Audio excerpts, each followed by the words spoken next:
Bismillahirrahmanirrahim. Tabarakalladzi nazzalal furqana ala 'abdihi liyakuna lil 'alamin nadhira. Allahumma shalli wa sallim ala sayyidina Maulana Muhammadin wa ala alihi wa sahbihi ajmain. Amma ba'du. Yang sangat saya hormati semua pengurus wilayah Nahdlatul Ulama Jawa Tengah, wabil khusus Ki Haji Ubaidillah Sodaqoh, teman saya juga guru saya, putra guru saya Ki Haji Abdul Ghafur Maimun. Saya mau cerita sedikit tentang sanad. Jadi buyut saya kandung itu namanya itu Hafsah. Jadi buyut saya kandung itu namanya Hafsah. Itu lahir di Damaran. Damaran itu belakang imaman Masjid Kudus. Hanya sekitar 30 meter dari imaman Masjid Kudus. Itu punya bapak namanya Maksum, punya bapak namanya Soleh. Soleh itu bin Kiai Haji Asnawi Sepuh.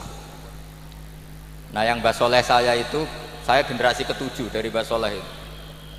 Jadi pas ke-7. Kalau ke-8 itu sudah kata orang-orang kaya gitu. Kenapa kamu miskin? Generasi ke-8 katanya. Jadi Mbah Soleh Darat itu orang Jepara, orang Mayong tuh. Itu dulu ngajinya diantaranya di buyut saya di Mbah Soleh bin Raden Asnawi Sepuh. Raden Asnawi Sepuh itu cucu dari Mbah Mutamakin. Itu kesanatan saya. Jadi saya punya naskah banyak. Tadi Gus Nurul tak kasih tahu. Ini diantara contoh naskah Mbah Soleh Darat. Saya punya banyak, mulai Hikam sampai Jawahirut Tauhid, terus beberapa tulisan-tulisan beliau itu masih di lemari buyut saya di Pondok Damaran. Terus buyut-buyut saya itu juga yang diantaranya ada yang nikah di keluarga Gedungan, dan itu sebagian melahirkan Pak Said Akil. Jadi buyut-buyut Pak Said itu adiknya buyut saya. Tapi kalau saya dengan beliau itu sepuh beliau. Jadi kalau saya manggil Pak Said itu kira-kira kalau nggak paman ya mbak. Kenapa saya cerita ini? Karena di antara ikatan sanad itu dzurriyatam ba'duha min ba'd. Ada keterikatan cara berpikir berdasar sanad. Tadi seperti yang dikatakan moderator, laulal isnadu laqala man sa'a ma sa'a. Andai kan tidak ada sanad, maka orang akan berpikir agama sesuai maunya. Dan itu bahaya sekali. Karena agama ini riwayat, seperti tadi yang dikatakan inna hadzal ilma dinun fanzuru amman ta'khuduna dinakum. Saya punya sekian contoh cara berpikir sanad dan cara berpikir rasional. Di akhir Ihya itu ada cerita tentang rojak. Dan ini pasti di luar dugaan sampai. Karena sanad itu cara berpikir itu ya ikut saja. Yaitu ada 2 orang ahli neraka dipanggil Allah. Dipanggil Allah dalam keadaan di borgol. Ditanya sama Allah, enak di neraka? Jawabannya pemuda itu ya, wah Gusti ya, di neraka kok enak? Ya jelas gak enak. Ya sudah, kamu kembali lagi ke neraka. Dugaan kita kan pasti anak ini gak mau. Ternyata enggak, dia lari sekenceng-kencengnya menuju neraka. Semangatnya Masya Allah. Makanya ini sekaligus ijazah, kalau disuruh masuk neraka yang apa? Semangat. Oh itu Tuhan akhirnya tanya, loh kamu tak suruh ke neraka kok semangat? Gusti saya ini sudah kapok, ketika di dunia kalau jenengan nyuruh sholat saya lelet, jenengan menyuruh kebaikan saya lelet. Sebagai bentuk kapok saya, jenengan menyuruh saya ke neraka saya semangat, supaya saya nurut. Barokahnya semangat menuju neraka, ya sudah di surga saja. Ya, makanya ini nanti kalau kamu disuruh masuk neraka yang apa? Semangat. Karena kita di dunia itu ada di akhir Ihya. Artinya itu kan di luar dugaan kita. Cara berpikir seperti itu di luar dugaan kita. Akhirnya dia jadi ahli jannah. Cerita kedua ya masih di bab yang sama. Yang satu disuruh enak di neraka, ya enggak Gusti. Sudah kembali lagi ke neraka. Si orang ini tolak itu. Tolak. Terus ditanya sama Allah, kenapa tolak? Ya Allah, ketika engkau memanggil kami ke surga, saya tidak pernah ngira kalau akan engkau kembalikan lagi ke neraka. Ya sudah, kamu di surga saya karena husnudzon sama saya. Ini berarti ada 2 sanad. Lucunya sama-sama benar. Yang semangat ya benar, yang lelet juga benar. Maka kamu punya dua pilihan. Nanti kalau disuruh masuk neraka, bisa semangat, bisa apa? Lelet. Dan semuanya nanti di surga. Artinya begini, sanad itu apa ya? Enggak yang kita duga. Makanya saya mohon siapapun yang mencintai agama ini harus banyak baca. Jangan nuruti emosi, kemudian emosi itu di atas namakan agama. Di Sahih Muslim itu ada cerita, ini termasuk hadis pegangan kan Sahih Bukhari Muslim. Itu ada cerita seorang sujud sama Allah itu kan banget baiknya, sangat baik. Kemudian yang sujud ini diinjek oleh pemuda yang nakal, diinjek. Ketika diinjek, yang sujud spontan ngomong begini, fa wallahi la yaghfiru Allahu laka, demi Allah, Allah tidak akan maafkan kamu. Di luar dugaan, tentu kalau nggak ada sanad, omongan ini normal karena nginjek orang apa? Sujud. Tapi di luar dugaan, Allah mewahyukan ke Nabi di zaman itu, disuruh bilang sama orang yang sujud itu, Allah ngendikan, manggal ladzi yata'alla alayya alla aghfira li fulan faqad ghafartu lahu wa ahbattu amalah. Siapa yang mencatut nama saya bahwa saya tidak bisa memaafkan orang yang nginjek, Allah tersinggung karena namanya dicatut. Saya ini Tuhan bisa menyiksa dan bisa mengampuni. Kenapa sifat saya jadi satu hanya menyiksa? Sifat ampunan saya di mana? Itu kalau nggak sanad tidak bisa. Saya ulang lagi, Allah itu apa? Zat yang bisa yaghfiru liman yasha wa yu'adzibu may yasha. Tapi orang yang sujud ini hanya mensifati Allah satu, yaitu Allah pasti menyiksa. Dan Allah tersinggung. Bagaimana mungkin saya Tuhan hanya berstatus bisa menyiksa, tidak bisa mengampuni? Akhirnya orang ini disalahkan, malah yang sujud tadi bilang ke orang itu, sujudnya saya hapus pahalanya, dan yang nginjek saya hapus dosanya. Tapi ya bukan berarti terus kamu boleh nginjek orang sujud, ya enggak.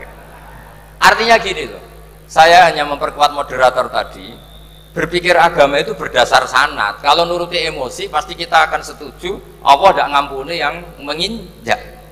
Tapi berdasar sanad, berapa orang yang dulu melukai Nabi, bahkan punya niat membunuh Nabi, akhirnya ditobati oleh Allah Subhanahu wa Ta'ala. Siapa yang nggak tahu cerita Suraqah, orang yang niatnya membunuh Nabi, ditobati Allah. Siapa yang nggak tahu cerita Khalid bin Walid, orang yang punya konsep untuk mengalahkan Nabi di perang Uhud, juga akhirnya masuk Islam dan diampuni Allah. Banyak lagi tokoh kafir yang dulu musuhi Nabi akhirnya ditobati oleh Allah.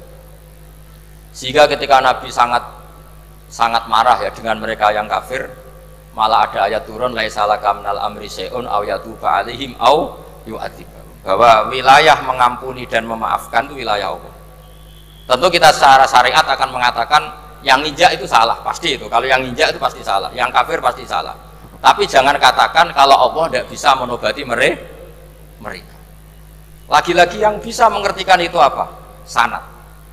Kita ngaji di bab itu bahwa ada orang diinjak, ternyata Allah ketika yang sujud mengatakan wallahi la yaghfiru Allahu laka, demi Allah, Allah tidak akan maafkan kamu.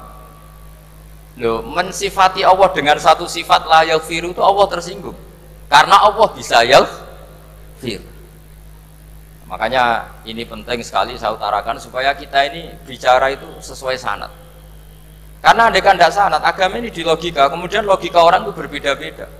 Maka kayak apa kacaunya agama ini?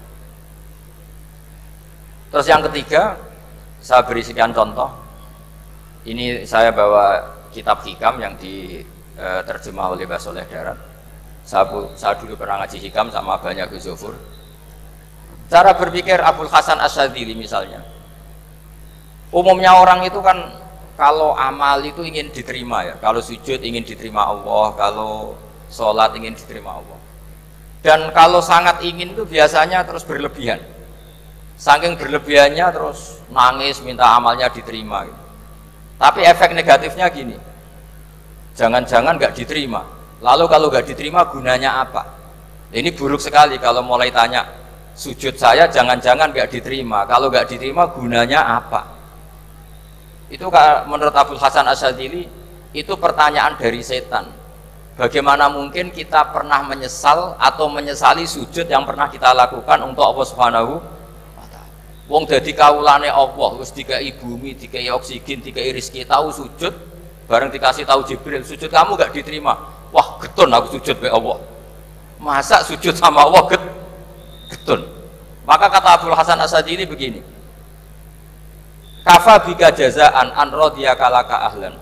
Cukup sebagai balasan dari Allah yang luar biasa, kamu ditakdir sujud. Woi, keren. Coba kalau kamu nanti ketemu Allah, ada orang yang sama sekali di bumi gak pernah sujud, lalu kamu ketemu Allah sujud berkali-kali, kemudian dapat kabar kalau sujud kamu gak diterima. Pantas mana kira-kira? Pantas yang pernah sujud apa pantas yang gak pernah sujud? Pantas yang pernah sujud. Jika pikirannya Abul Hasan Asadili, sudahlah kamu bahagia saja karena kamu ditakdir pernah sujud. Itu satu anugerah Allah yang luar biasa. Kamu nggak perlu terganggu diterima apa nggak diterima. Karena kalau kamu terganggu itu nanti lama-lama mengatakan apa gunanya sujud kalau tidak diterima. Dan itu setan menang kalau sudah ada pertanyaan apa gunanya sujud. Nah, makanya disebut min syarril waswasil khannas. Kata Abul Hasan Asadili, waswas di sini adalah setan ngeridu kamu supaya kamu ngeset semua ibadah kamu, jangan-jangan kamu nggak diterima. Kemudian kamu menyesali semua ibadah yang pernah kamu lakukan. Betapa buruknya kita. Wong ngamal apik kok disesali. Makanya saya ini sebagai kiai itu termasuk kiai yang paling sukses saya. Betul. Karena perasaan saya itu sudah sukses dulu sebelum nyata sukses apa enggak ada penting. Saya sering motivasi santri yang ngapalkan Quran 10 tahun tidak hafal-hafal. Nanti kalau ketemu Allah tetap keren. Pernah ngapalkan kitab saya? Pernah Gusti. Hafal? Tidak. Tapi kan keren, pernah menghafalkan. Daripada sampai ditanya, pernah ngapalkan Quran? Tidak. Kok hafal lagu dangdut? Nah itu posing sama jawabnya. Tapi kalau santri saya, pernah ngapalkan? Pernah Gusti. Di mana di Guswa? Hafal? Enggak. Pede saja? Enggak. Tapi saya mencintai kitab engkau dan bukti cinta saya tak hafalkan. Cuma nasib tidak memihak saya Gusti, kan masih lumayan itu. Daripada ditanya, pernah ngapalkan Quran? Tidak Gusti. Jebule apal lagu dangdut, yang ibu-ibu apal harga cabai, naik turunnya harga berambang. Ini harga sembako hafal, tapi kalau Quran tidak hafal. Nah, pikiran-pikiran kayak Abul Hasan Asadili itu harus kita kembangkan. Makanya saya suka sekali ketika Mbah Mun yang sekarang diteruskan Gus Wafi meresmikan Thariqah Sadiliyah. Ya cerminannya kitab Hikam itu yang diterjemah Mbah Soleh Darat. Karena Hikam adalah murid Abul Abbas Al-Mursi. Beliau adalah murid Abul Hasan Asyadili. Jadi gampangannya kalau sampai ingin tahu cara berpikir Abul Hasan Asyadili itu ngaji Hikam. Karena Hikam itu cucu muridnya Abul Hasan Asyadili. Dan itu cara berpikir gampang sekali. Misalnya hubungan dengan Allah. Ilahi kullama akhrosani lu'mi antokoni karomuka. Ya Allah, ketika saya terbungkam oleh kesalahan-kesalahan saya, sampai saya ini merasa tidak pantas minta, tidak pantas memohon sama engkau karena dosa saya banyak. Tapi kata beliau, antokoni karomuka. Tapi saya berani melafadzkan doa itu berdasar rahmat kamu tidak terbatas. Dan itu indah sekali kata-katanya. Ilahi kullama akhrosani lu'mi antokoni karomuka. Jadi kulama akhrosa sekirane bungkam disosoni ingsun apa lumi sifat elek ingsun antoko mongko dadek iso ngucap niki ingsun apa karomuka sifat lomane dunia. Dan itu dipraktekkan semua ulama. Ya nafsula taknati min zallatin azumat innal kaba'ira fil kufrani kalamami. Jadi yang seperti yang dikatakan tadi Gus Ubaidillah tadi, ya sudah, kadang ada Baron saya, ada Busiri, saya tidak tahu karena bacanya innal kaba'ira fil ghufrani kalamami la'alla rahmata rabbihi na yaqsimuha ta'ti ala hasabil isyani fil kisami. Itu ada orang terlalu fanatik kebaikan datang ke Abul Hasan Asyadili gerutu karena dunia ini sudah kacau balau, banyak maksiat, banyak macam-macam. Apa jawabnya Abul Hasan Asyadili? Man ahabba alla yusawahu fi ardi faqad ahabba Allah tadhara maghfiratu. Jadi malah dibalik. Kalau kamu ingin dunia ini steril, nggak ada apa-apa, berarti kamu tidak suka akan kelihatan maghfirahnya Allah. Jadi sanad-sanad seperti ini harus kita jaga. Meskipun tidak kita manfaatkan untuk kepentingan hadun nafsi, tapi kita jaga. Jika kita jadi orang itu tidak terlalu sepaneng dengan pikiran kita bahwa maksiat itu pasti mendatangkan azab. Kok kamu katakan pasti, itu buktinya apa? Maksiat itu salah, kalau salah harus istighfar. Maksiat itu salah, tapi Allah bisa saja mentobati yang maksiat kemudian jadi orang baik, karena Allah tetap bersifat yaghfiru liman yasha wa yu'adzibu may yasha. Kok kamu katakan pasti itu sanadnya dari mana?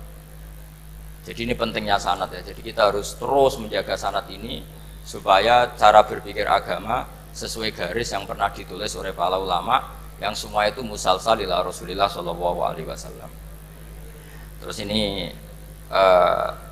mumpung ini di depan Gus Zofur juga ini pernah tak baca di depan putra-putra beliau, di depan anak-anak. Ini nanti saya hadiahkan ke PWNU Jawa Tengah. Saya nulis kitab ini sebagai bentuk saya bahwa apa yang dilakukan Syekhina Kiai Haji Maimun Zubair semuanya itu berdasar khazanah-khazanah yang ada dalam kitab-kitab Al-Kutubil Mu'tamadah. Di antaranya ini kitab Khilyatul Aulia. Kitab Khilyatul Aulia itu kitab kesayangan Imam Ghazali. Sampean kalau baca Ihya juz 4 itu beliau memberi saran ke kita wa alaika bimudawamati mutolaati kitabi Khilyatil Aulia wa Tabaqatil Asfiya. Karena Imam Ghazali fi Manaqibil Akhyar itu nginduk kitab Khilyatul Aulia karangannya Abu Nu'aim Al-Asfihani. Kalau di tasawuf beliau nginduk kitab namanya Qutil Qulub karangannya Abu Thalib Al-Makki. Kalau di fikih tentu beliau nginduk gurunya sendiri Imamul Haramain yaitu Nihayatul Matlab fi Dirayatil Madhab. Ini saya beri contoh kenapa Mbah Mun, Ki Ubaidillah, semua tokoh-tokoh NU cara perilaku itu santai, rileks tapi terarah. Ini saya beri contoh. Ini riwayat dari Sufyan bin Uyainah, termasuk gurunya Imam Syafi'i. Ini halaman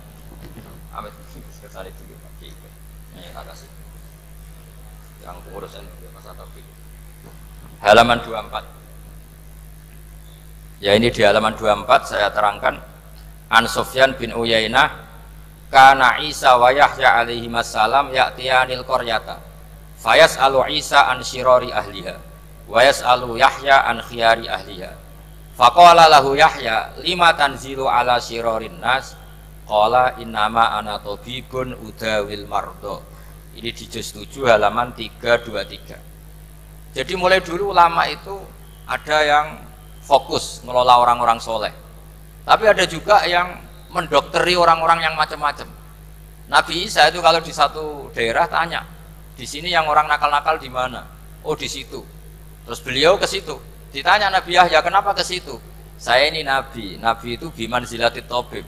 Saya ini ibarat dokter. Tentu dokter itu yang menyembuhkan orang-orang yang sakit. Jika kiai-kiai kita tuh ya kancanan orang soleh ya mau, bina orang fasik ya mau.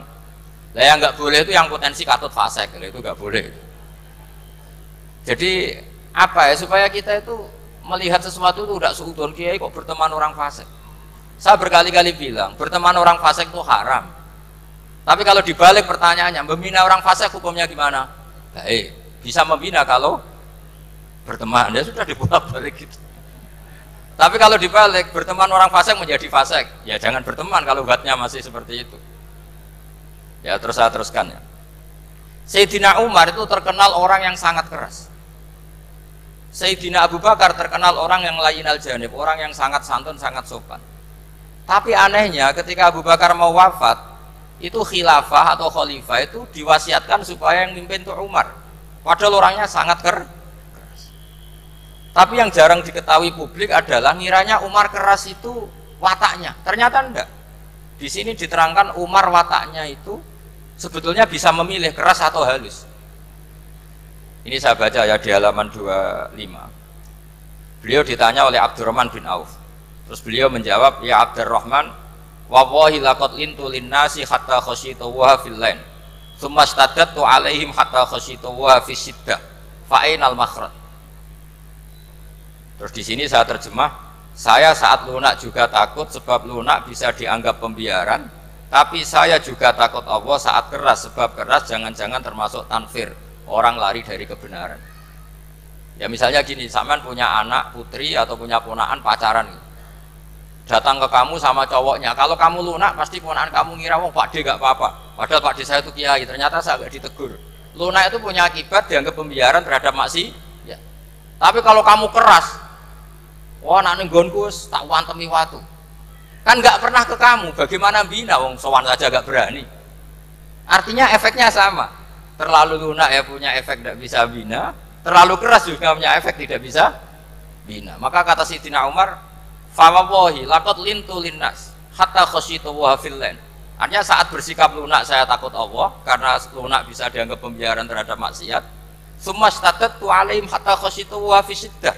Ketika keras saya juga takut karena kalau terlalu keras bisa tanfir, bisa orang lari dari kiai, dari orang soleh. Makanya dalam guyonan-guyonan ulama itu ada preman jagongan di orang-orang fasik. Ditanya, kenapa kamu jagongan sama orang fasik? Kenapa tidak jagongan sama orang soleh? Habis orang solehnya marah-marah terus. Lah ini ramah.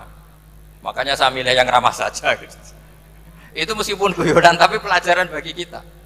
Karena ya memang Quran seperti itu. Walau kunta fadhon ghalidhal qalbi lan faddu min haulik fa bima rahmatin minallahi linta lahum. Terusnya itu. Jadi apa ya? Nah ini kalau nggak ada sanad nggak bisa, nggak ada sanad nggak bisa. Pasti kita berpikir sesuai keinginan kita. Maka ada ancaman yang keras, man fassaral Qur'an bi ra'yihi falyatabawa maq'adahu minan. Jadi saya mohon sanad-sanad seperti ini kayak yang dikatakan Umar tadi. Wallahi laqad lintu linnas hatta khasyitu wa fillan. Tsumma stadattu alaihim hatta khasyitu wa fis syiddah. Jadi kita akui bahwa dalam lunak juga ada sekian problem, dalam keras juga ada sekian problem. Terus kita bikin satu metode, satu manhaj yang kira-kira ya sa'iqal lisyaribin atau yang lebih dikenal dengan Islam wasatiyah. Ada tawazun, ada tasamu, ada macam-macam. Ya, saya kira demikian. Assalamualaikum warahmatullahi wabarakatuh.